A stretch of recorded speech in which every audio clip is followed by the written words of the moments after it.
ए भाई राजस्थान में एगो फ्रूट के पेड़ लौकल बा। दिलकुश का है तो नाम बता बा।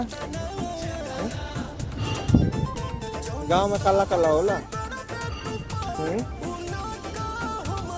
काला काला होता है गाँव में।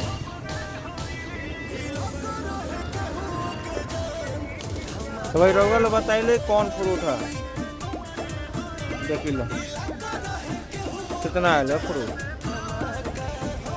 ऐसा राजस्थान में देखे नहीं सोच में पहले से कि बिहार वाला फ्रूट बिहार में काला काला होला। यहाँ रेड कलर बा बिल्कुल यार कितना प्यारा लगा था तुझको। भाई कमेंट में बताओ लो ह का फ्रूट का नाम का है।